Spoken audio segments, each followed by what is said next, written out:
The knowledge trial was a response to the feedback that we received from the regional forums. So the concept itself was developed on the basis of that feedback. And in the main, it was about disconnections that were observed in the knowledge system. The trial didn't have a question or a set of questions as such, but it was very important for us that we got all the participants to find shared understanding of what it was that they wanted to achieve and address with the trial. And in order to do that, we had a series of workshops with our case study participants in the Best Wool, Best Lamb network in Victoria. And the other case study was Project Catalyst in the sugarcane industry up in Queensland.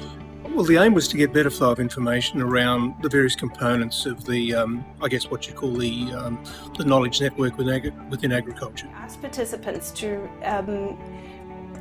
describe from their perspective what they thought were the main issues in the knowledge system, in the agricultural knowledge system, that impacted their ability to engage with the system. One of the major gaps in the flow of knowledge that was demonstrated with our action research project was this disconnect of the private advisory sector to the R&D system. And of course that relates specifically to the knowledge system. We understand now that the private sector is diverse, it's crowded, and it, in many instances, doesn't have relationships across the different segments or relationships or engagement strategies with state government ag departments. In our trial, we also discovered that access to knowledge through the RD&E system can be a barrier for some segments within the private advisory system, specifically the format of data and research that's available and the translation of that research that's available, because we understand that farmers have different needs. We found that the private advisory sector has a key role in supporting farmers in their decision making, although they do use multiple sources of different people and organisations to inform them of current research or new practices or innovations that they can build into their farming enterprise. We also found that there's a strong appetite for the private sector to be engaged or better engaged and involved in the RD&E system. In much the same way, while the organisation wasn't as structured with the sugar industry, it was again the same problem. Isolation of people, information in silos. Again, the people, the farmers, we had farmers involved in that, farmers and the extension people didn't feel that their opinions were being really considered in the way in which priorities were being set.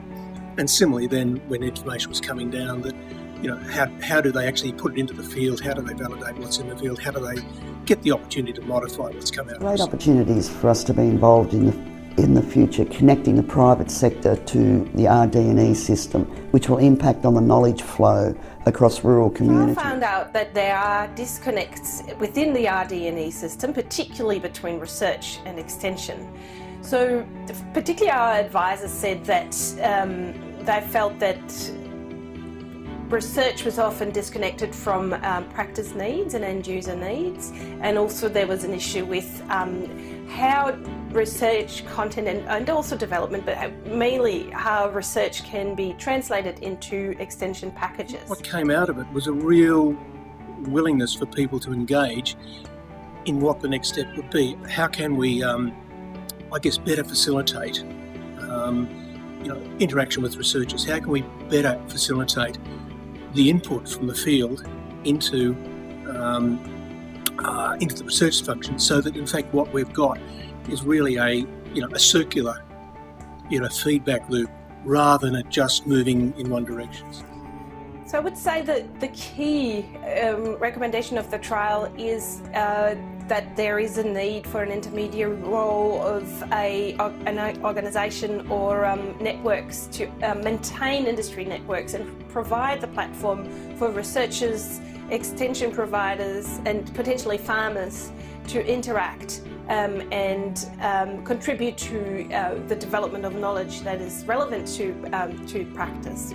We can't really achieve any of the things that we developed if there's not a coordinating role and a facilitating role to start from.